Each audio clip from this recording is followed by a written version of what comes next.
Oi, Edu! Tá a cadeira. Vamos.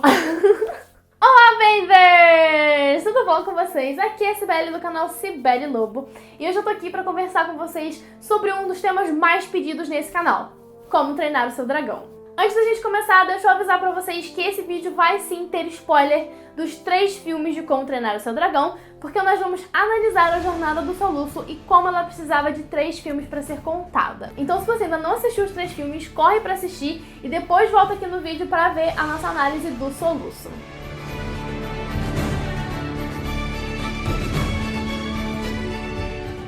Pra quem não entende muito sobre cinema e sobre roteiro, existe uma estrutura muito básica e antiga para se contar histórias, que é a estrutura de 3 atos. Essa estrutura existe desde os teatros gregos e ela sempre funcionou e sempre vai funcionar se você fizer ela direitinho, porque ela se encaixa muito bem na estrutura da nossa mente, que está acostumada com as coisas terem um início, um meio e um fim. Nesse livrito aqui, que é tipo a bíblia básica dos roteiristas, tem várias outras bíblias mais modernas e tudo mais, mas isso aqui é a básica, é tipo o Velho Testamento da Bíblia, entendeu? É aqui que você começa a ler. Então nesse livro aqui o Sid Field ele estudou vários filmes para poder explicar essa estrutura, mesmo que ela tenha sido feita com consciência ou sem consciência, e ele vai chamar o primeiro ato de apresentação, o segundo ato de confrontação e o terceiro ato de resolução. E cada filme de Como Treinar o Seu Dragão tem essa estrutura internamente como uma microestrutura, mas também os 3 filmes como um todo também seguem essa estrutura como uma macroestrutura. A minha versão tá em inglês, mas se você tem interesse em ler, tem na Amazon em português,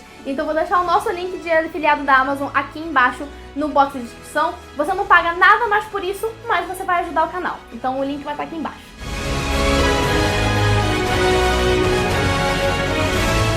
O primeiro ato é o momento em que o roteirista do filme estabelece a história, os personagens, a relação entre os personagens e os primeiros conflitos do personagem principal. E Como Treinar o Seu Dragão tem uma apresentação muito característica e muito única que cumpre todos esses requisitos muito rápido.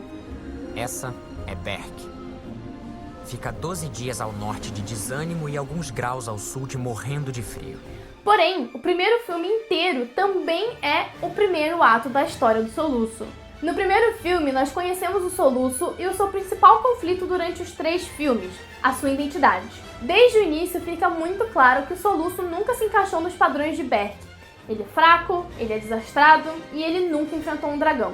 Entretanto, ele quer muito matar um dragão e ser aceito como um verdadeiro viking. Apesar dele ser diferente de todos os outros vikings de Berk, a teimosia e a cabeça dura ainda estão lá.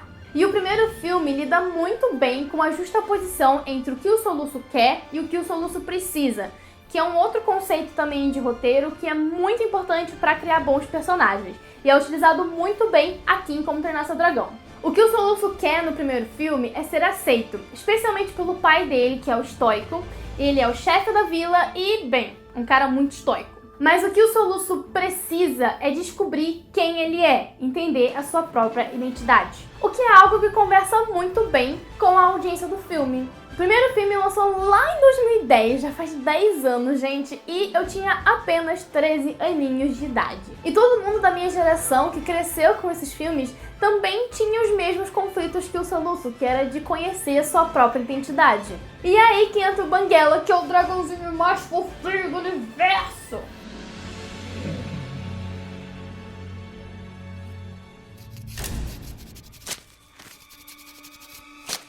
O momento em que o Soluço encontra o Banguela e não só percebe que ele não consegue matar um dragão, como que ele também não quer matar um dragão, é muito importante na jornada dele, porque é ali que ele percebe que ele é diferente sim de todos os outros vikings e de que não adianta ele buscar a aprovação das pessoas, dos moradores de Berk.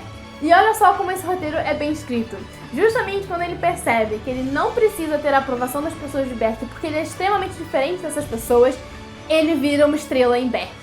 Porque todo o conhecimento que ele adquire conhecendo o Banguela, ele acaba utilizando naquela escola de matar dragões que ele tá participando, tipo aquele curso, né, que ele tá fazendo para poder, enfim, acabar matando um dragão no final.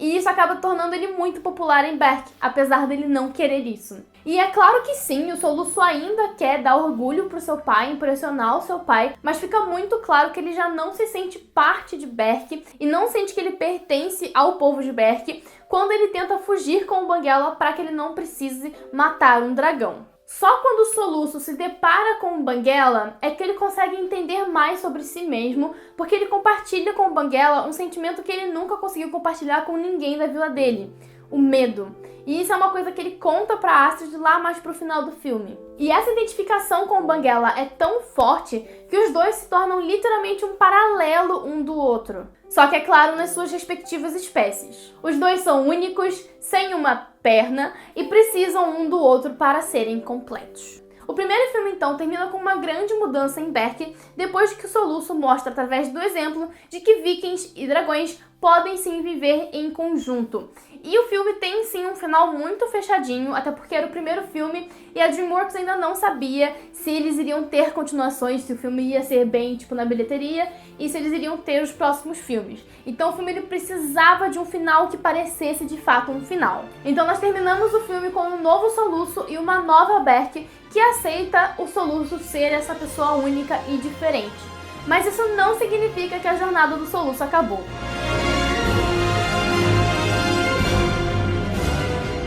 Então nós chegamos no segundo filme. Eu pessoalmente vejo os dois últimos filmes como uma única história que foi dividida em duas partes.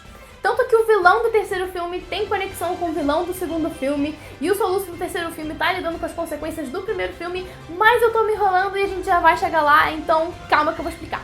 O segundo ato, chamado de confrontação pelo Sid Field, é quando o personagem principal enfrenta a maior parte dos obstáculos que o impede de chegar à sua necessidade dramática. E o segundo filme tem esse conflito externo, que é o Drago e todos os caçadores de dragões, que eu não acho assim tão interessante, mas o que eu realmente acho interessante nesse filme é o conflito interno do Soluço. O primeiro filme termina com o Soluço e os dragões sendo aceitos por Berk, mas isso não significa que o Soluço se aceitou. Ele ainda precisa aceitar quem ele é e descobrir quem ele é, porque ele ainda não entende isso muito bem. Especialmente porque ele tem uma pressão muito grande nas costas dele, já que ele vai ser o futuro líder de Berk. E como que ele pode liderar um povo inteiro se ele nem sabe quem ele é? E para saber quem ele é, ele quer explorar o mundo. E novamente é muito incrível perceber como que o Soluço tem algo que ele quer e algo que ele precisa. E o algo que ele quer muda. Então isso é muito bom. Porque, né, se fosse a mesma coisa do primeiro filme não faria o menor sentido. Mas enfim, no segundo filme, o Soluço quer conhecer e explorar o mundo com o Banguela, mas ele precisa se tornar um líder, ou um alfa. É quando ele encontra a mãe dele e descobre que ela deixou o Berk para ficar com os dragões. E o Soluço então acaba sendo confrontado com uma das maiores escolhas da vida dele. Qual é a prioridade dele? Berk ou os dragões? Ele finalmente conhece alguém que tem a mesma sensibilidade que ele com os dragões. E toda essa ideia de explorar o mundo junto com a mãe dele, junto com os dragões, é muito encantadora. Como sobreviveu? Ah, o pula-nuvem nunca quis me machucar. Talvez ele achou que o meu lugar era aqui. Mas antes mesmo do Soluço poder fazer uma escolha, tudo é posto em perigo por causa do Drago, e é justamente quando o Soluço é exposto ao perigo que nós conseguimos ver que ele realmente é um líder. Entretanto, o Soluço não percebe isso, mesmo que o pai dele já saiba o quão pronto ele está. Bem, e como todos nós sabemos, porque, né, esse vídeo é com spoiler e você já viu esse filme, no segundo filme, o Estoico se sacrifica para salvar o Soluço quando o Drago obriga o Banguela a atacar o Soluço. E algo que eu acho muito interessante no filme é justamente essa transferência entre o Banguela e o Soluço. O Banguela acaba se tornando o alfa dos dragões no final do filme, entretanto o Soluço ainda não sabe como ser o líder de Berk. Ele ainda está conectado demais com o Banguela e com todos os outros dragões. A história dele ainda não acabou e ele ainda está tentando se encontrar. O que faz muito sentido, novamente, com a audiência do filme. Porque no segundo filme, que foi lançado lá em 2014, o Soluço tinha 21 anos de idade. E eu posso confirmar pra vocês, eu sei que muita gente ainda não chegou nos 21 anos de idade, que quando a gente chega nessa idade, a gente ainda tá tentando entender o que a gente é, o que a gente quer ser no futuro, tá toda uma bagunça ainda, e continua uma bagunça porque a vida é assim. E quando esse filme lançou, as pessoas da minha geração tinham ali por volta dos 17, 18, 16 anos. Então elas também estavam tentando se encontrar. Então, apesar do Soluço ter virado o alfa de Berk no sentido de ele proteger Berk e tomar a posição de líder, ele ainda não sabe como ser esse líder.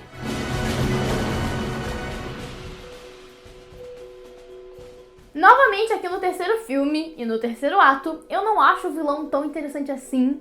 O que eu gosto muito do primeiro filme, que eu acho que o primeiro filme é tipo perfeito, enquanto o segundo e o terceiro são tipo muito bons, é justamente o fato de o antagonista do filme ser o Estoico, que é o pai do Soluço, e você tem uma construção muito boa do porquê que o Estoico é o antagonista, porquê que ele tá antagonizando o Soluço, e também tem toda a representação do Estoico na forma de dragão, que é aquele alfa que ele acaba derrotando no final. Então eu gosto muito, acho que isso foi feito de uma forma muito maravilhosa no primeiro filme.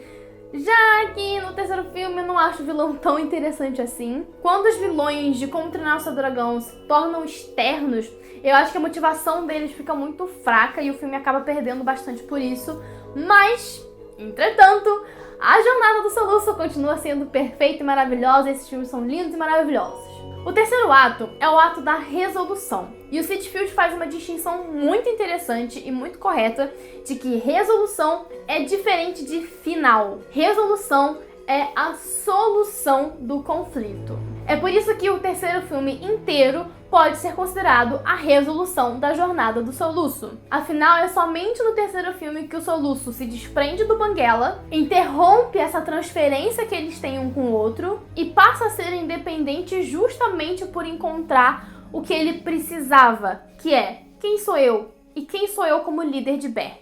No terceiro filme nós temos o vilão Grimmel, que quer que o mundo volte a ser o que ele era antigamente, quando os vikings atacavam os dragões e matavam os dragões. E para fazer com que o mundo volte a ser o que ele era antigamente, ele precisa eliminar o bom exemplo que é Berk. Para fazer isso, o plano é separar o Banguela do Soluço ao apresentar um interesse romântico pro Banguela e fazer ele meio que esquecer o Soluço e Berk.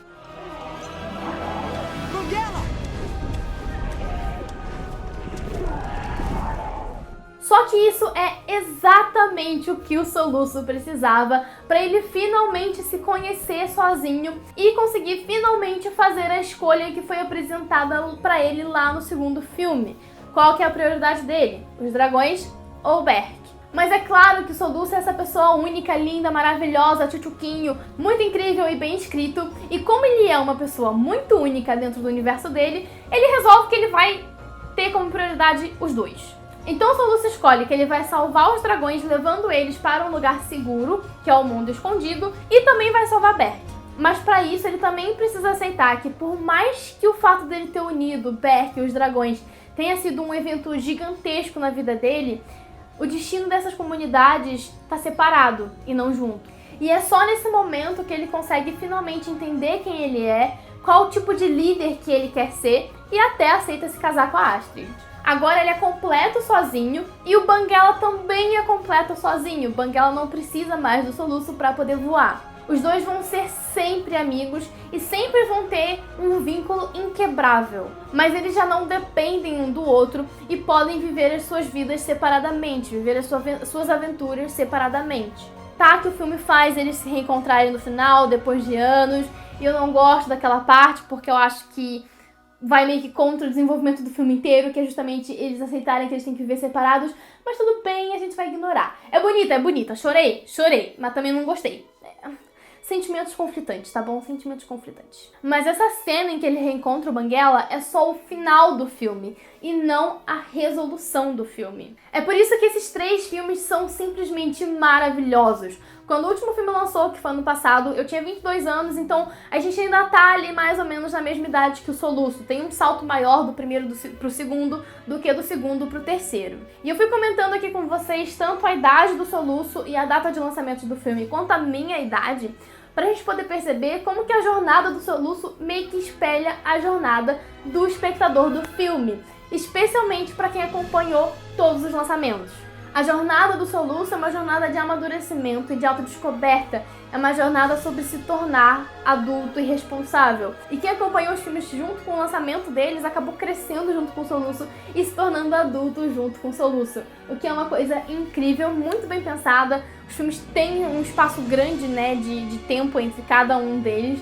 né, entre o lançamento de cada um. Então isso foi muito bem pensado e isso torna esse filme ainda mais maravilhoso. Então é isso, gente, esse é o vídeo de hoje, eu espero que vocês tenham gostado. Aqui embaixo também recomendação de vídeo que eu acho que vocês vão gostar bastante.